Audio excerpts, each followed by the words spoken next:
રાણાવાવમાં હોલેશ્વર મહાદેવનું મંદિર આવેલું છે. હાલ પવિત્ર શ્રાવણ માસમાં અહીં આરતીના દર્શન કરવા મોટી સંખ્યામાં ભક્તો ઉમટી પડે છે. આ મંદિરનો ઇતિહાસ મહાભારત સાથે જોડાયેલો હોવાનું મનાય છે. જ્યારથી રાણાવાવ શહેરનું સ્થાપન થયું છે ત્યારથી જ અથવા એ પહેલાથી આ ઐતિહાસિક અને પૌરાણિક હોલેશ્વર મહાદેવનું મંદિર સ્થાપન થયેલું હોવાનું મનાય છે. તમામ સમાજના લોકો આ મંદિરમાં આસ્થા અને શ્રદ્ધા ધરાવે છે. ખાસ કરીને પવિત્ર શ્રાવણ માસમાં શ્રદ્ધાળુઓ મોટી સંખ્યામાં અહીં દર્શન માટે આવે છે. આ મંદિર સાથે પાંડવોનો ઇતિહાસ જોડાયેલો છે. એવી માન્યતા છે કે પાંડવો જ્યારે ભારત ભ્રમણમાં નીકળ્યા હતા ત્યારે આ મંદિરે રોકાણ કર્યું હતું, જેની નિશાની હજુ પણ મંદિરમાં મોજૂદ છે.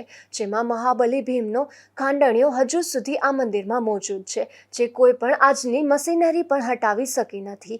જેમ જેમ સમય ગયો તેમ તેમ મંદિરનો જીર્ણોદ્ધાર થતો ગયો અને આજે આ પૌરાણિક મંદિરે ખૂબ જ મોટી જગ્યામાં પથરાઈ ગયું છે. આસપાસના તમામ ગામોમાંથી મોટી સંખ્યામાં લોકો દર્શન અને આરતીમાં સહભાગી થવા આવે છે. રાજુ કારાવદ્રા, ગુજરાત ન્યૂઝ, રાણાવાવ.